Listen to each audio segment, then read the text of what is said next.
Hello guys and welcome back to my channel Sirf IAS.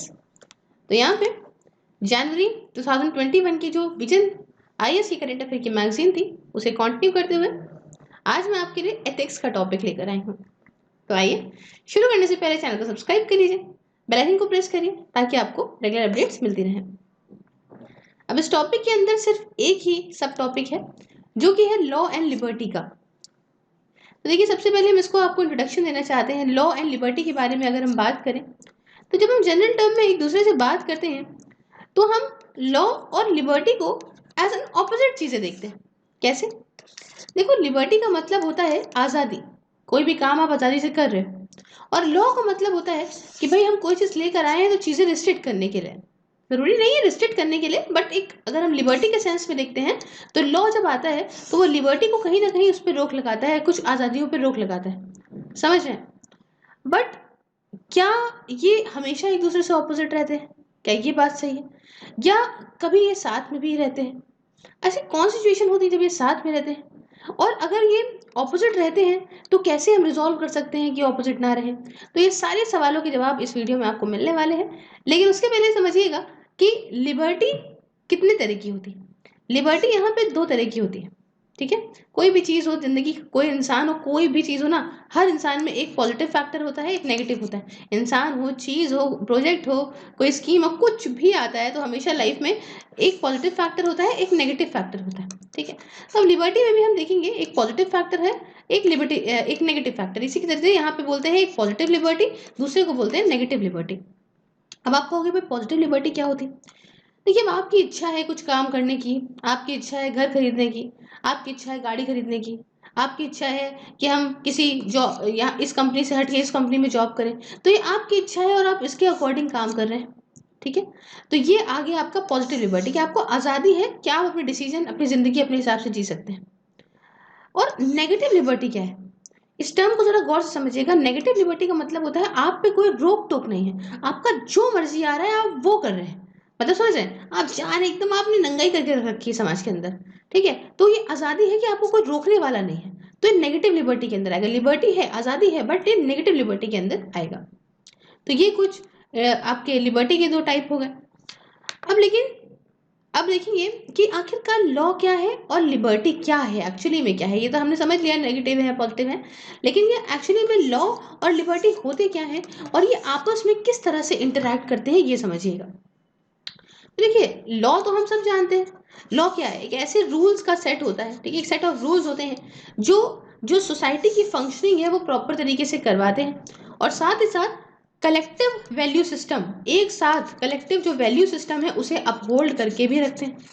Example के तौर पे बताती हूँ कि जेंडर इक्वालिटी वैल्यू है हमारे सोसाइटी की, कि आदमी को और औरत को एक साथ एक समान जो है वो डील करा जाए।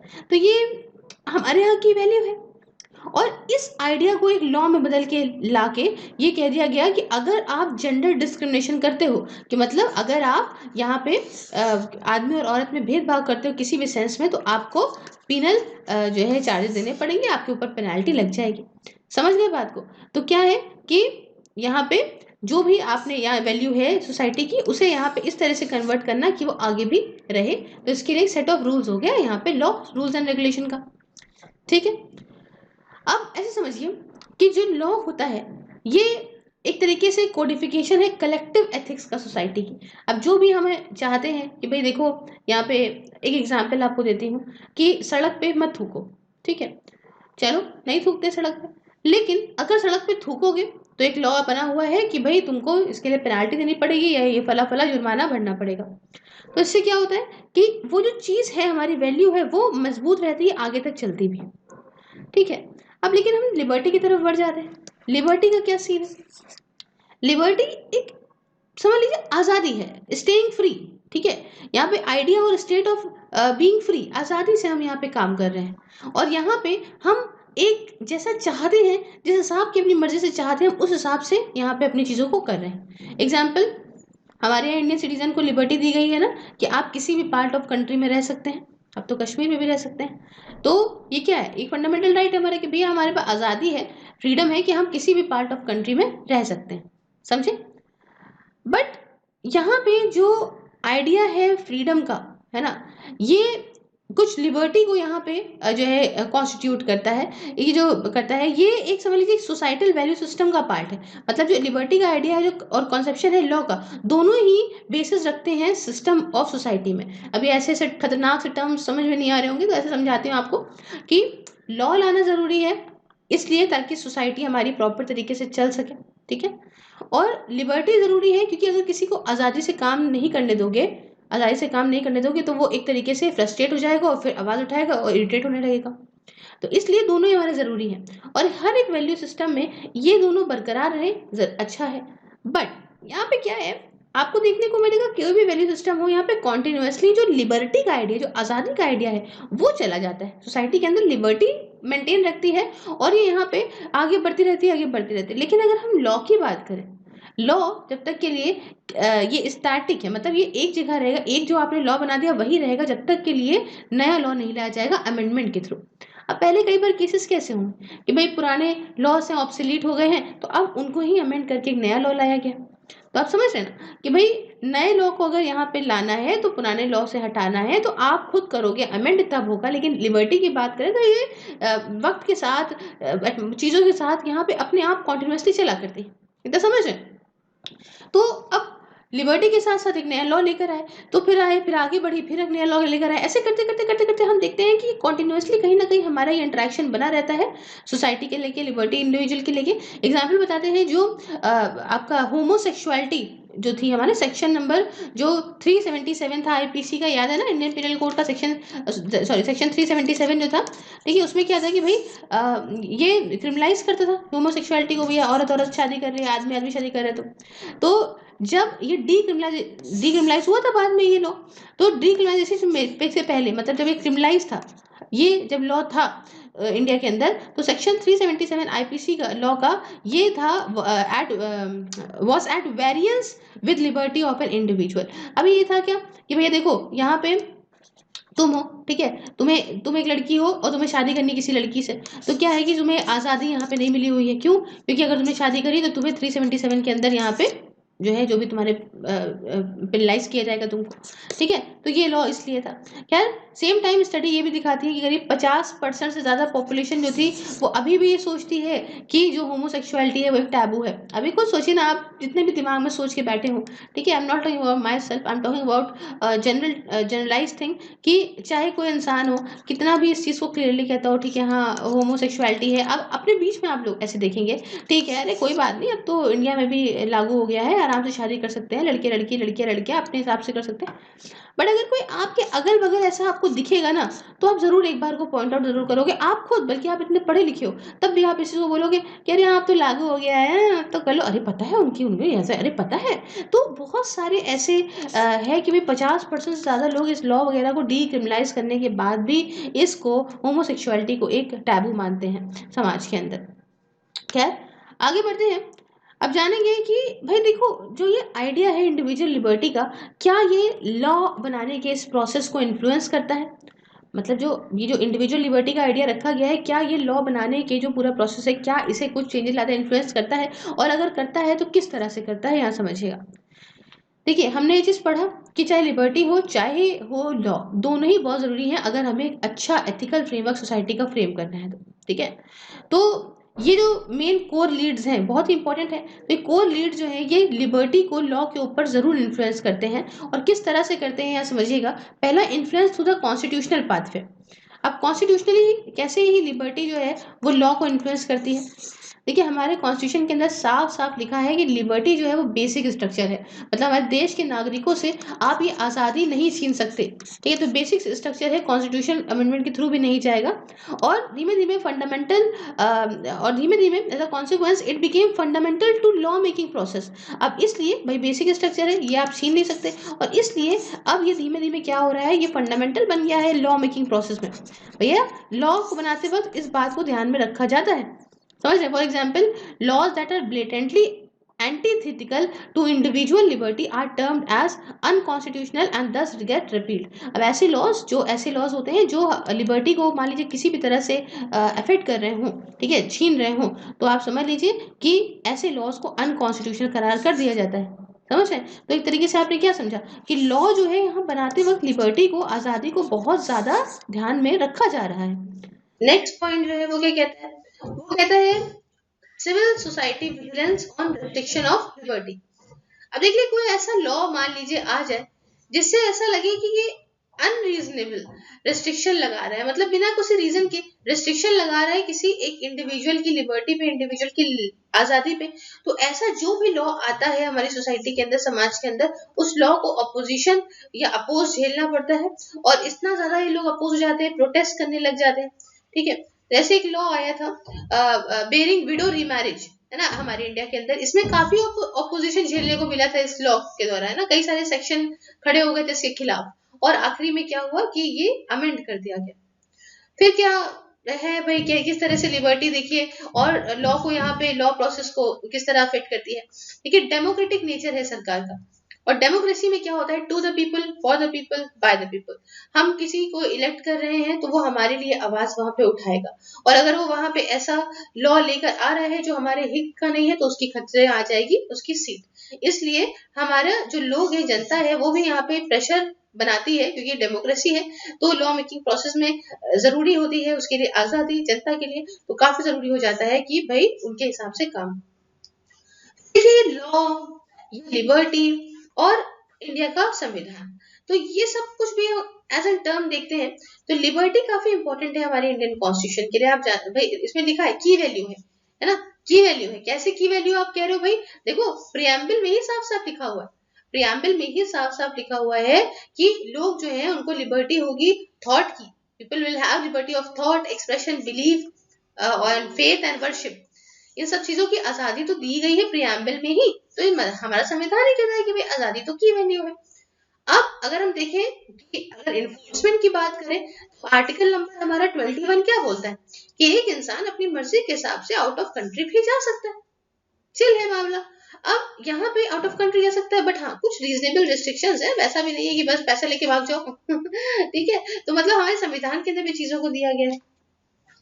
फिर बात करेंगे दूसरी तरफ, अगर हम देखें तो क्या ऐसे इम्पैक्ट पड़ते हैं, इम्पैक्ट जो पोटेंशियल इम्पैक्ट होते हैं एक लॉ जो है वो डाल सकता है लिबर्टी के ऊपर, क्योंकि समझते हैं। तो पहला ये है balancing individual liberty and collective needs. देखो बैलेंस बना के चलना है। बैलेंस कैसे बना के चलना है कि सपोज करिए आप है, ठीक है, आप एक इंडिविजुअल है, तो एक इंडिविजुअल की लिबर्टी भी रहे और साथ ही साथ जो कलेक्टिव सारे के सारे लोगों को ध्यान में रख के भी, उनकी जरूरतों को भी ध्यान में रख के दिया जाए। ऐसा कोई भी लॉ जो जिससे इंडिविजुअल लिबर्टी की वजह से ऐसे कलेक्टिवली प्रॉब्लम क्रिएट होती है, तो ऐसे लॉ को फिर यहाँ पे सॉरी ऐसी लिबर्टी को फिर इंडिविजुअल को नहीं दिया जाता। क्यों? क्योंकि ये एक सोसाइटी के लिए दिक्कत का कारण बन सकता है। समझ लेना यहाँ पे। तो कई सारे केसेस में इंडिविजुअल लिबर्टी मैंने बताया रिस्ट्रिक्ट होती है ताकि यहाँ पे कलेक्टिव गुड करा जा सकते, ज्यादा लोगों के लिए अच्छा कराया जा सके। For example, freedom of movement in border areas restricts movement, but in essential to protection national security. अब border area में जो border area होते हैं इसमें आजादी से कोई इधर से उधर चला जाए, इधर से उधर आ जाए, ये जो है वो मना होता है, रिस्ट्रिक्शन होता है इसके ऊपर, ठीक है, ऐसे नहीं। लेकिन इसका फायदा क्या है जरूर रिस्ट्रिक्शन, इस लिबर्टी के ऊपर ये रिस्ट्रिक्शन तो जरूर है, लेकिन इससे क्या है कि नेशनल सिक्योरिटी प्रोटेक्ट हो रही, तो इसमें कुछ फायदा अगर हो रहा है पूरे देश के लिए या कई सारे लोगों के लिए, तो इंडिविजुअल लिबर्टी को यहाँ पे जो है वो रेस्ट्रिक्ट कर दिया जाएगा। ठीक है, उसके बाद लॉ क्या कर सकता है, as a catalyst to liberty. अब इसमें क्या है, कई सारे केसेस में ऐसा देखिए यहाँ पे एक रिक्विजिट फ्रेमवर्क प्रोवाइड करता है इंडिविजुअल को कि वो अपनी लिबर्टी एक्सरसाइज कर सकते हैं। स्पेशली अगर मैं बताऊं तो सोसाइटल कंडीशंस जब इतनी अच्छी ना हो कि ऐसी लिबर्टी जो है वो प्रोवाइड कर सके। ऐसे मैं आपको बताती हूँ कि यहाँ पे मान लीजिए कि एक लॉ आया, ठीक है, एक आप इंडिविजुअल की कोई लिबर्टी है, वो उस लिबर्टी को एक्सरसाइज करना चाहता है, और समझिएगा आपको किसी चीज का करने का काम है और वो आप नहीं कर पा रहे, क्यों? क्योंकि सोसाइटी में इतना प्रेशर है कि उस काम को आप नहीं कर सकते। ठीक है, तो एक लॉ आ गया और उस लॉ के तहत अब आप उस काम को कर सकते हो, आप सोसाइटी क्या कर लेगी आपको। ठीक है, तो ये समझ रहे। फॉर एग्जाम्पल आपको बताती हूँ, अबोलिशन ऑफ सती, सती प्रथा को यहाँ पे अबॉलिश किया गया था। ठीक है, ये इससे क्या हुआ था कि औरतें अब अपने जो सेंटिमेंट्स थे, सोसाइटल सेंटिमेंट्स थे, वो अपने तरीके से और अच्छे तरीके से खुद को जी सकती थी, अपनी चीजों को और दिखा सकती थी। ठीक है, तो औरतों की जो इंडिविजुअल लिबर्टी थी वो यहाँ पे एक तरीके से था कि उनको जीना है, नहीं करना है, लेकिन क्योंकि समाज कहता था कि नहीं, अगर तुम्हारा पति मर गया है तो तुमको भी यहाँ पे जो है सती प्रथा करनी पड़ेगी। तो अगर ये वाला सीन था तो लॉ के थ्रू क्या हुआ कि लॉ आया, सोसाइटी को भले नहीं अच्छा लगा, उनको लगा कि हमारे में इंटरफेरेंस है, बट लेकिन इस लॉ की वजह से यहाँ पे विमेंस को अपनी आजादी मिली। तो ये एक फायदा है। तो यहाँ पे ये पॉजिटिव लिबर्टी के अंदर आएगा, ठीक है। अब इस सेंस में अगर देखें तो लॉ एक रिफॉर्म के तौर पे भी आ गया। रिफॉर्म तो है ना कि हमने सोसाइटी से ऐसी प्रथा हटा दी जो औरतों के लिए एकदम ही बुरी थी। तो रिफॉर्म था एक तरीके से, तो लॉ यहाँ पे रिफॉर्म की तरह आया और इसने जो सोसाइटल वैल्यू सिस्टम था, हमारी सोसाइटी का जो वैल्यू सिस्टम था, उसे और ज्यादा अच्छा बनाया, प्रोग्रेसिव बनाया। क्योंकि ये सब जो प्रथाएं होती है ये सब पिछड़ा होती है, जरूरी नहीं होता हर बार जो सारे लोग बोले वो सही, ठीक है। इसमें क्या हुआ कि लॉ ने यहाँ पे एक प्यूनिटिव मैकेनिज्म क्रिएट करा कि आप लेजिटिमेट राइट्स से लिबर्टीज दीजिए सोसाइटी के अंदर। तो ये भी है। उसके बाद लॉ क्या फायदा कर सकता है, ये एक हिंड्रेंस हो सकता है लिबर्टी के लिए। कैसे? देखिए, जब इंडिविजुअल लिबर्टी को बैलेंस करा जा रहा होगा कलेक्टिव नीड्स के साथ सोसाइटी की, उस समय इंस्टीट्यूशंस क्या करते हैं, वो इंटरफेयर या अनरीजनेबल रिस्ट्रिक्ट करते हैं इंडिविजुअल का फ्रीडम। इसलिए यहाँ पे हिंड्रेंस क्रिएट होता है टू एक्सरसाइज इंडिविजुअल लिबर्टी। अब हिंड्रेंस क्या होता है पहले समझ लीजिए, एक ऑब्स्टिकल, ठीक है, रोड़ा। अभी क्या सीन है कि जब आप इंडिविजुअल लिबर्टी को कलेक्ट देखोगे इस तरीके से कि कुछ इस तरह से हम इंडिविजुअल लिबर्टी दें ताकि जो कलेक्टिव नीड्स है सोसाइटी की वो यहाँ पे अफेक्ट ना हो, तो इस समय क्या होता है, ये सब देखने के चक्कर में जो इंस्टीट्यूशंस होते हैं वो काफी इंटरफेयर करने लगते हैं, रिस्ट्रिक्ट करने लग जाते हैं इंडिविजुअल फ्रीडम को, कि भैया देखो तुम्हारी आजादी को हम यहाँ रोकेंगे, यहाँ रोकेंगे, यहाँ रोकेंगे, यहाँ करेंगे, ताकि हम जो है वो ये काम कर सके सोसाइटी के लिए, वो काम कर सके, ठीक है। इसकी वजह से यहाँ पे ऑब्स्टिकल हो जाएगा, भैया यहाँ पे रोक लग गई किसी इंडिविजुअल की लिबर्टी में। तो इस केस में लॉ वगैरह क्या कर सकते हैं, लॉ जो रिस्ट्रिक्ट कर सकते हैं freedom of choice and make societal value system more regressive. तो ये फ्रीडम ऑफ चॉइस यहाँ पे क्या कर सकते हैं, लॉ रिस्ट्रिक्ट कर सकते हैं, और इससे क्या होगा कि सोसाइटल वैल्यू सिस्टम और रिग्रेसिव हो जाएगा। तो ये सब कुछ देखने को मिलता है कि लॉ क्या कर सकता है। बात आती है कि कैसे हम कॉन्ट्रडिक्शन है लॉ और लिबर्टी के बीच में, तो ये जो देख रहे हैं आप कॉन्ट्रडिक्शन लॉ और लिबर्टी के बीच में, हम किस तरीके से यहाँ पे रिजॉल्व कर सकते हैं वो समझिएगा। देखिए, यहाँ पे चली आ रही है, सालों साल से डिबेट चली आ रही है कुछ इश्यूज को लेके प्रिवेंटिव डिटेंशन के, है ना, कि preventive detention to restriction on food choices. अब यहाँ पे क्या है, ये सवाल उठता है यहाँ पे कि भाई किस बेसिस पे हम डिसाइड कर सकते हैं कि क्या आखिरकार रीजनेबल रिस्ट्रिक्शन होनी चाहिए लिबर्टी के ऊपर।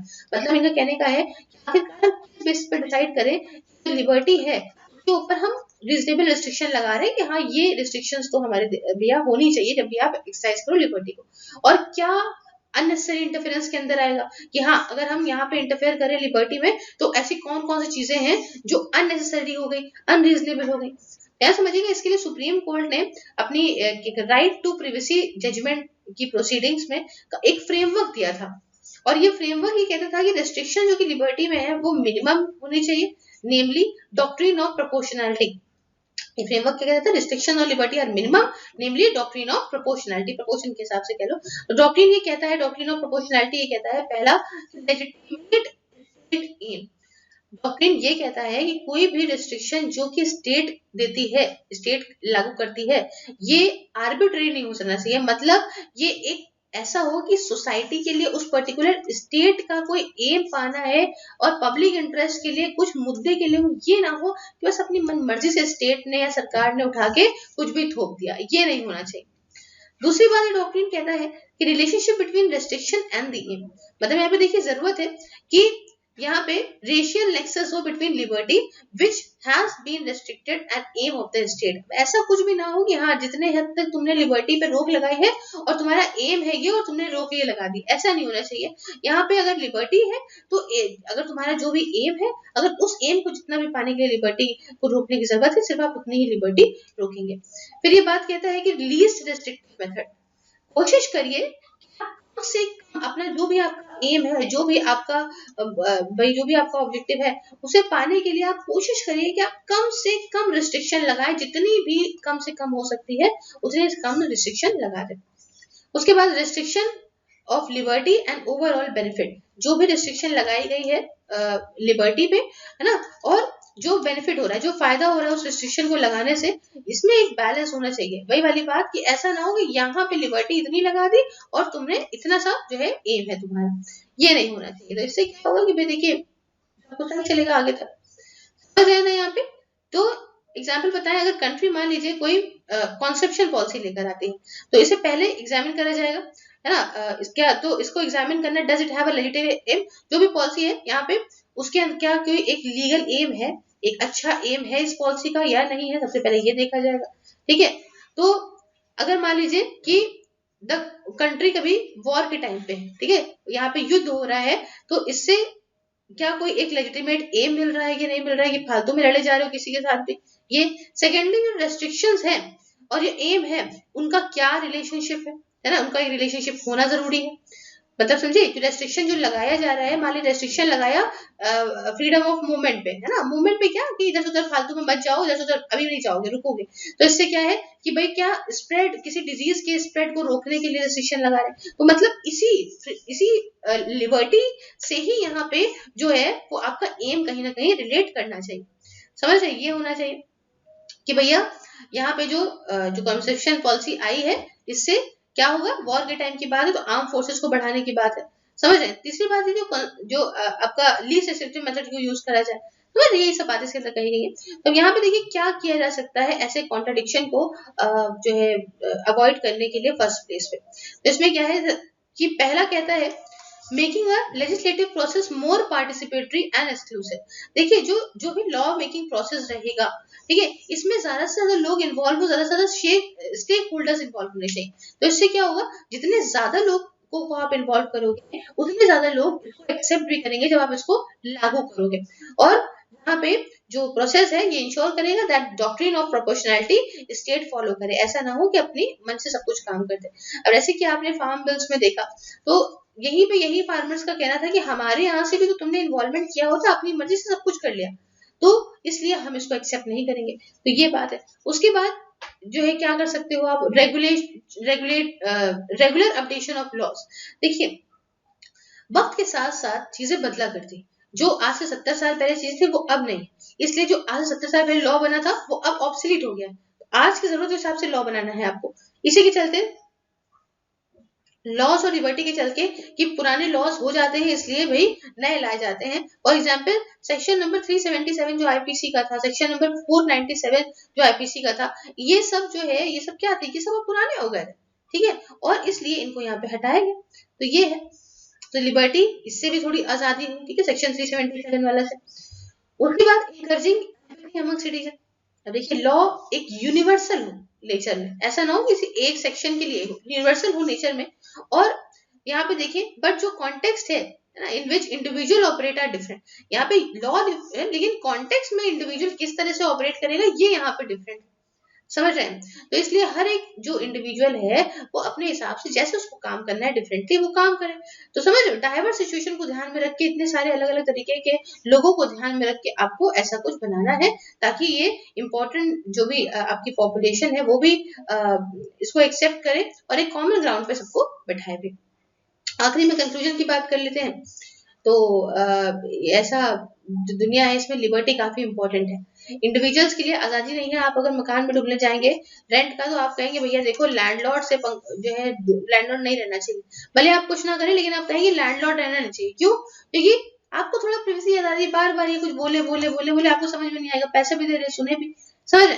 तो इसलिए आज की दुनिया में लिबर्टी, ये फ्रीडम बहुत ज्यादा इंपॉर्टेंट है और डिपेंड करता है कि भाई क्या है क्या नहीं उस पर।